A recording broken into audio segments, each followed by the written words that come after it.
Happy Mother's Day. Happy Mother's Day. I wanted to take a moment because this is a really powerful day. Mother's Day, there's so many emotions around mothers, and so many of us have had challenging childhoods, challenging moms. You know, some of us were raised by unhealed mothers that didn't know how to, do personal work. I was thinking about it. My mom was born in the 40s, and like personal development wasn't really a thing then. And of course, getting any kind of therapy or anything like that was absolutely unheard of. And so I was uh, I was thinking about that, like in my mother's lifetime, like now personal development is so easily available. You can get a lot of it on the internet. Heck, I even hear that Chat GPT is doing that kind of crazy stuff. Although I don't know that I would take advice from artificial intelligence. Just saying, because it is artificial. In any case, getting back to the mother wound.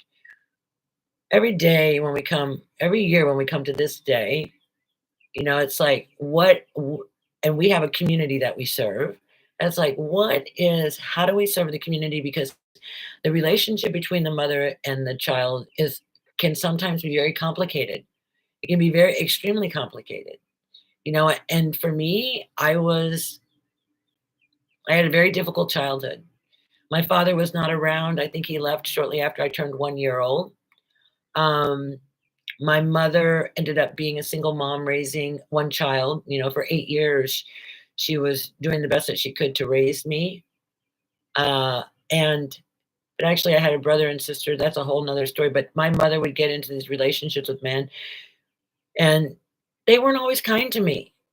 You know, they just weren't always kind to me. And so things happened when I was a little person, and it kind of changed how I felt about myself. It made me feel like I was unlovable, that I wasn't wanted, and all of these things. And this all came from my rearing as a child, right?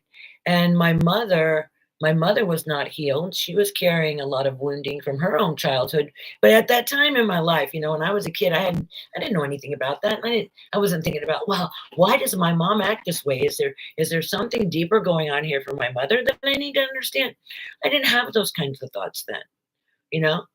When you're a little person and your caregiver is giving you information or signals that, you know, there's something wrong with you, you're not good enough, you're unlovable, you're bad. I mean, that was a program that I had for a really long time, was that I was bad, I was no good, that I was good for nothing, right?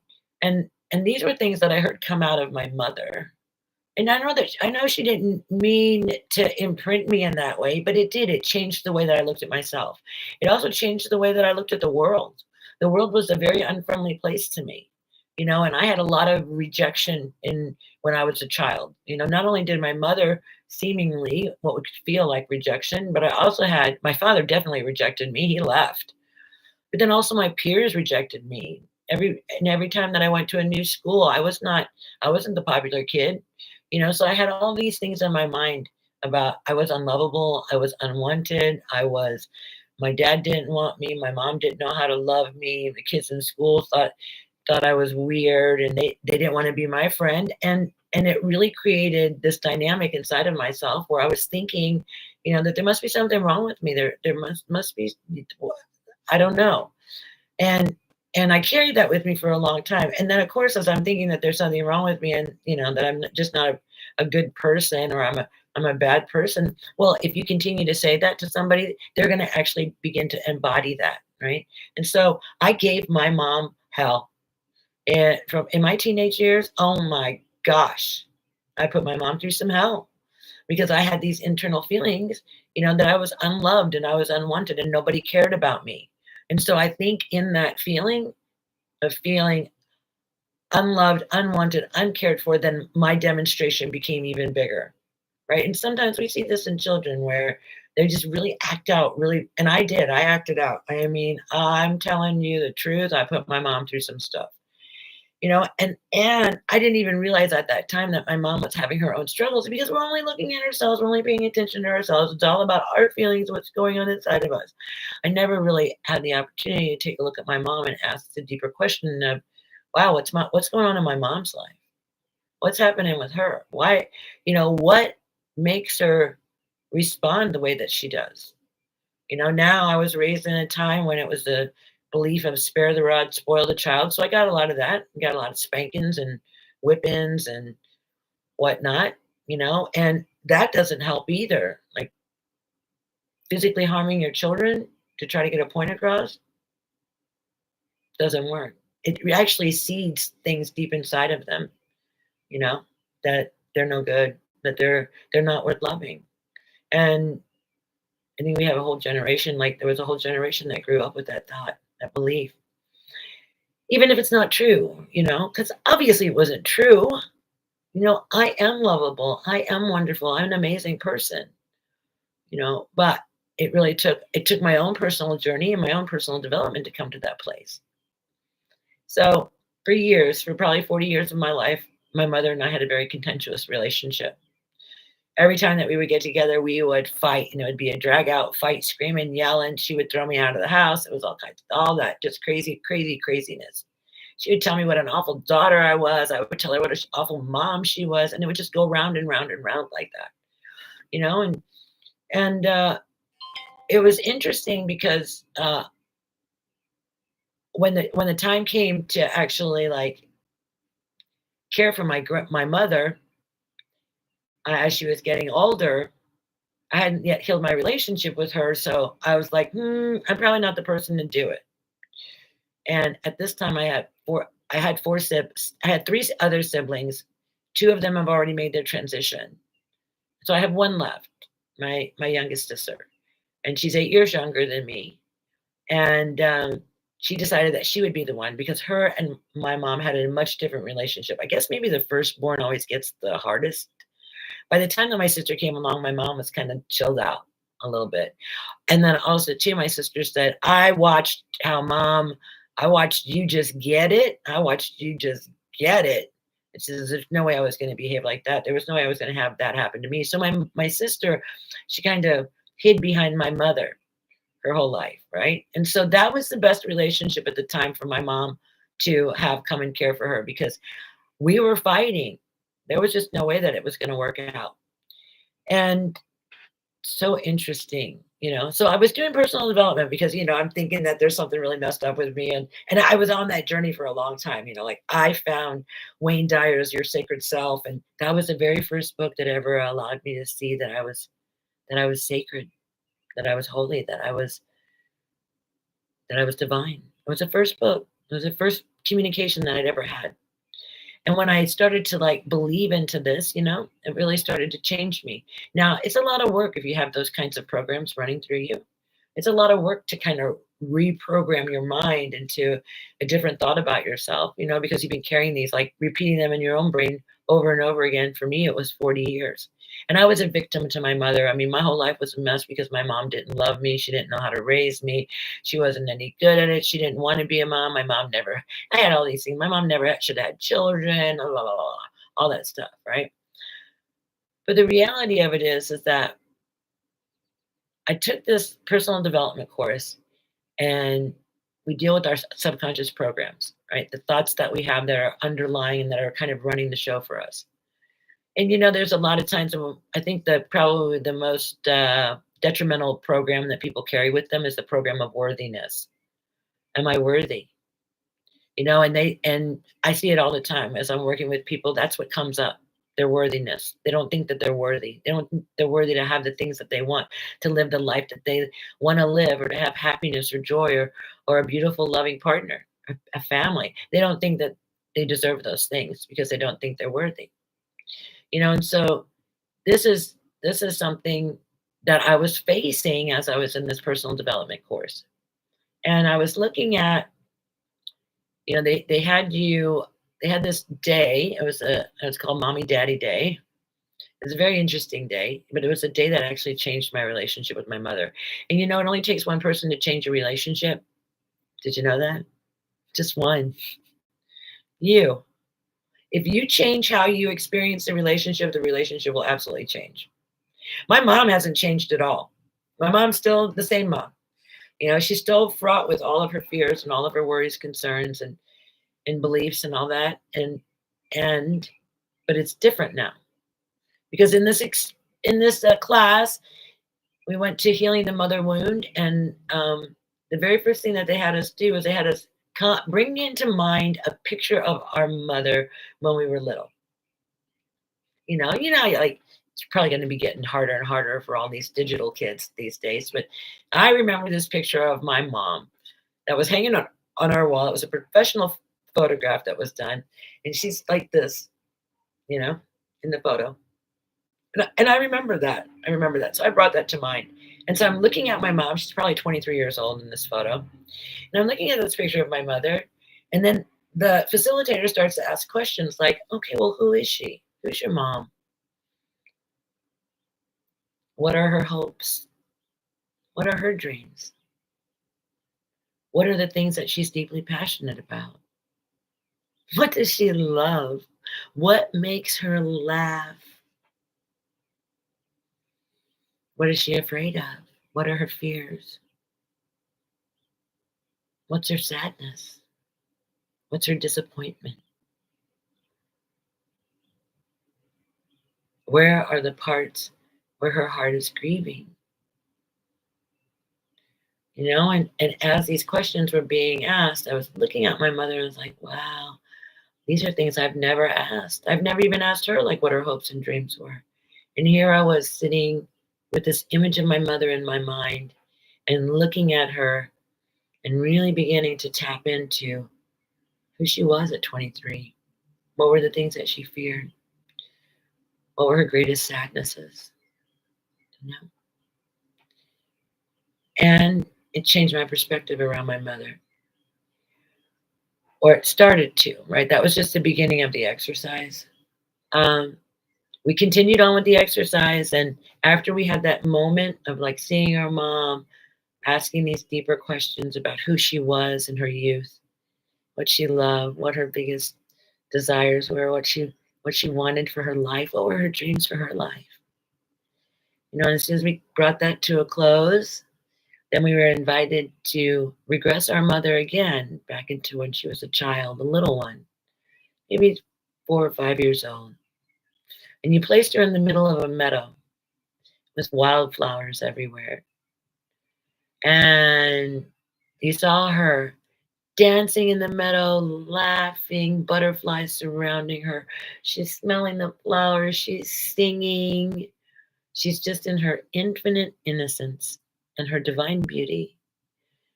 Your mom, before all the world came in and told her she was something else, she was perfect, innocent.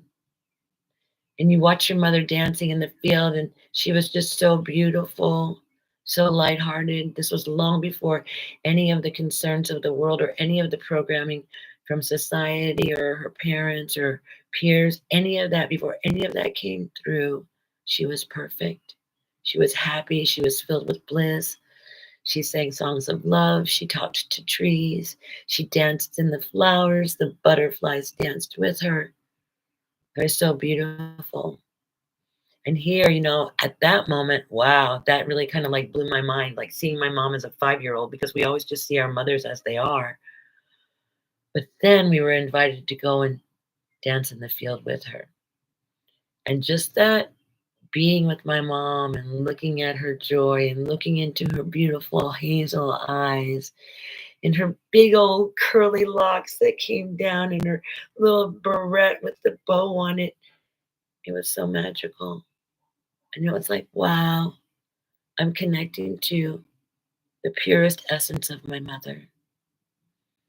I'm connecting to her sacred divinity, her innocence. And it gave me a whole new perspective of my mom. It changed me deeply. So I just want to share with you, if you have these challenges in your relationship with your mother, there's really something beautiful that can emerge if you're willing to go in. Because I had to take a good look at my mom in those years when I was just a little tiny wee one. And I had to realize some things. And one of the things is I realized is that she did the best that she could. With what she was given, she did the best that she could. And she really couldn't love me a lot because she didn't even love herself, and that's one of the first criteria for being a loving person, is that you have to love yourself first, and she didn't know how to do that. So, not knowing how to do that, she didn't know how to love me, and that's okay, you know, because it turned out okay. I love myself. She loves me. I know that. We've had some great conversations around all of this because it's been about, I guess, about 15 years since we've healed our relationship. And it was really interesting because I was a victim to my mother for most of my life. I was like, it's all her fault that I'm the way that I am. Oh, I could excuse my behavior. Yeah, I had a really messed up childhood, so yeah, that's how I behave. And yeah, that's what I was taught, and that's who I am. And yeah, I'm a victim to my mother. My goodness. Wow. What a way to not take responsibility for your life. And I didn't for many, many years. I blamed her for everything. It was all her fault. But after I did that exercise, after I spent that day working with my mother, and we worked on this mother wound a lot, I totally saw my mother in a whole new way. And I went to my mother and I said, I'm so sorry. I know that you did the best that you could, and I forgive you. I forgive you, Mama. I turned out okay. I forgive you. I know that you did the best that you could. And I thought that that was like what needed to be done. I thought that that was like, okay, this is what I need to do. I need to go and I need to forgive my mother. I need to let her know how I feel. And I need to release her from this condemnation that I'd held against her for so long. And she said to me, she received it, and we hugged and whatnot. And our relationship began to change, and we just began to really communicate in a different way. And then the next time that I came back to see her, because my mom lives in Hawaii, like maybe 9 months later, I came back to see my mother again. And this time before I left, Spirit just like, hey, and I'm like, yeah. I love it when Spirit talks to me, always guiding me. Says, I think this is some work that you need to do on this end. And so I went to Hawaii and I sat with my mother and I said, I'm so sorry, Mama,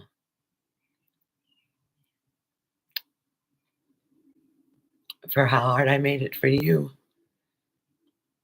when you were struggling. And all I could see was me and my own pain. And I couldn't even look at you and see what you were going through. I had no compassion for you. I was just this angry, angry teenager. I felt really unloved and unwanted. And I was just suffering in my own pain. So please forgive me for how I behaved with a teenager because I put my mom through hell. I really did. You know, all four of my children haven't put me through hell the way that I put that me all by myself put my mother through.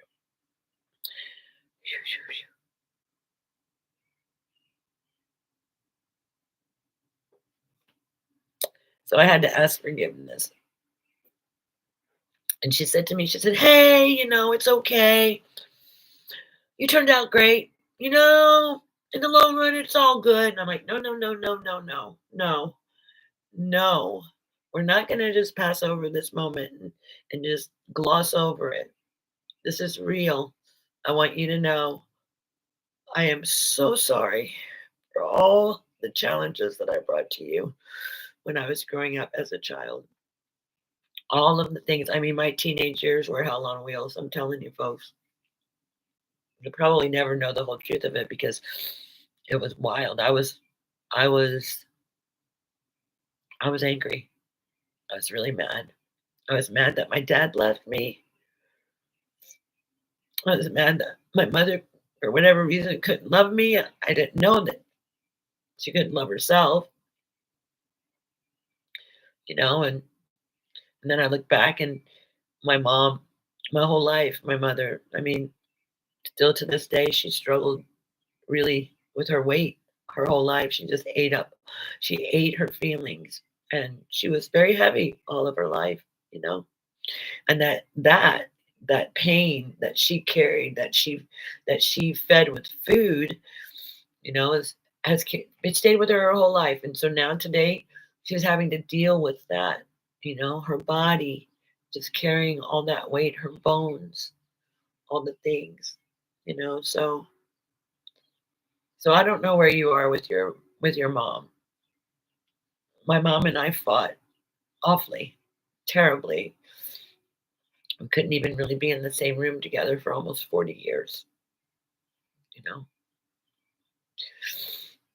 But that experience, that when I opened up my eyes and I could see my mom in a whole new way, it changed me. And it changed my relationship with her. And so on this Mother's Day, I want to offer you that invitation to change your relationship. If your mom's still alive, there's still time.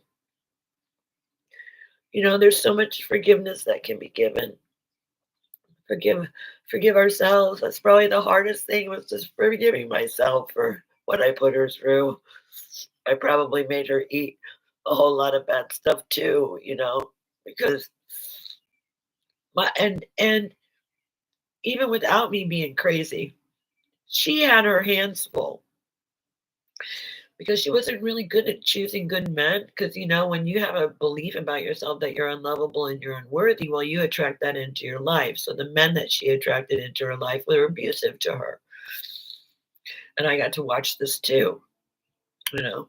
And so I was raised in a household of abuse. I watched my mother being abused. I was abused, in this chain, this cycle that just continues to occur.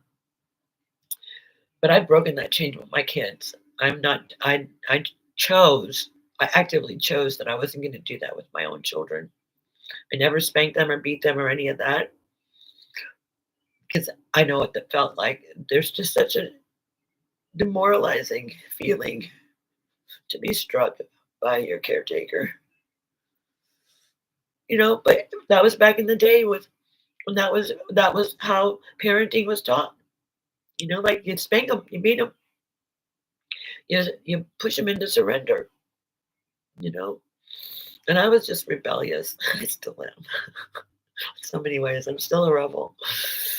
Still a rebel. I think that was really infused into me when I was from being young. But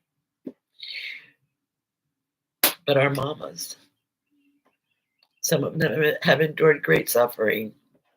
Some of them have had really terrible childhoods too. Some of them just didn't know how to love us. They did it because they didn't know how to love themselves. They didn't even know what love was. Maybe they were never shown that love. Maybe they never were shown it. So they could never give it, you know? But there's really I wanted to share this today because it's so important that if you can, if there's any way that your mom's still alive and you can heal that relationship with her, just maybe take that experience that I shared with you about the meditation. Maybe just take that and just see your mom, see her in a different way. See if you can tap into her heart, like tap into her innocence, tap into her purity, tap into her little person, because we were all born innocent. Every single one of us. We were not born into sin. That's a lie. Don't believe that lie. That lie has been fabricated by man. No, I don't care if it's written in, quote, the Bible. That book was written by man too, right? And so you were born in divine perfection. Your mother was born in divine perfection. It's all the programming that happened after that changed the way that she saw herself. She saw her life. She saw others, the world. And so today on Mother's Day, I would like to invite you to just tap into your mom and see if you can return back to that state of her divine perfection and innocence. See if you can do that. And it's not easy. It's not easy work. And, you're not going to do it all in one day. You're just going to have to keep coming back to this over and over again, until you can heal that, until you can get to the place where you can have those conversations. And then for those of you, let's just say, because there are some moms out there that are extremely toxic, and I know people that haven't talked to their mom in like 2 decades because every time that they do, it's just not good. It's just not good. They don't walk away from that feeling any more connected to their mother, or feeling any better about themselves. So in those situations where you have a living mother, but she's extremely toxic, you can't go anywhere near her. There is the higher self. There's her eternal being, right? So we come and we try to talk to this physical being, but this physical being is toxic. La, la, la, la, la. But there's an aspect of her that's absolutely pure and perfect. And that's that higher self of her that's guiding her, right? And you can talk to that because that's the part of her that's going to continue to live even though she loses this physical body. When we leave this body, I truly believe that we continue on. So I believe that I can talk to that. I believe that I can talk to that higher self, and I can send that transmission across the miles. I don't even have to be with her. I can just send that. I can just bring her in my mind, bring the image of her in my mind, bring her highest self into the room and speak to that and say things like, tell her that I love her and that I forgive her and that I would love to have a relationship with her. And that I'm praying for her healing. I'm praying for the healing of this relationship. I'm praying for that. And you can speak to her higher self. And the higher self will receive that wisdom and will hold that wisdom and vibrate that frequency into her field. She won't even know that you're calling it forth, but you have the ability to do this. You can also do this if your mother has already transitioned, right? If she's already gone beyond the veil, you can communicate with her. You can tell her. You can see her in your mind's eye. You can say, I forgive you, and please forgive me. Or whatever that conflict was, you can heal that. You can heal that now, So I love this conversation because I love creating opportunities for deep healing to occur. And I think that we have a lot around our mothers, right? And so I was able to walk that path and able to heal a lot of things within me concerning my relationship with my mother. And I wanted to give you the opportunity for the same. So deep love and gratitude to you.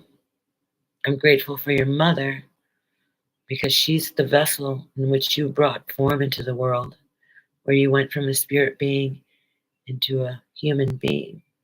So I'm grateful for your mom, and I thank my mom for a lot of things now, but I absolutely thank her that she was the vessel in which I came through. And there are some that believe that we choose our parents. So that's an interesting thought right there, right? If I chose her, then I chose her for my highest good. And it's been a rocky road, but we're in a really beautiful place right now. And I want that for you and your mama too. I want that for you and your mom too. So happy Mother's Day. May we begin to heal these relationships. They can be difficult and complicated. Yeah, but we can do it. We can do it together. Right? I hope that this was helpful to you. I hope that it inspires you in some way. And I look forward to viewing the comment. Oh, hi, Amber. Of course, we're here for each other. We're just walking each other home. Just really trying to help each other heal.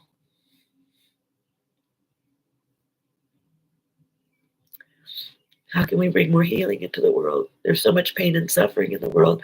How can we bring more healing? So hopefully today, there's more healing in the world. Healing for our mamas. Precious, beautiful, innocent, loving, kind. Because there was a time in her life, even if she's not demonstrating that now, there was a time in her life when she was all of those things. And if we can just remember her in that way, things will begin to change. Your heart will change. Gratitude and blessings to you on this day. I'm gonna go be with my sons and celebrate this day, but I wanted to share this with you because I said that I would. I promised you on YouTube today that I would do this, so I want to keep my word, honor my word. And when I do that, I love myself. You're so cute, darling. I love you, Amber.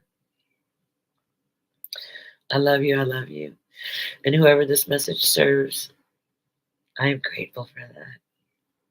And yeah, I think it's time for me to get back on YouTube again. I love you. It's been a while. Thank you for being here. I'll see you again soon. Have a beautiful day. Happy Mother's Day. Happy Mother's Day to your mom. I'm thankful that she brought you into this earth. Aloha.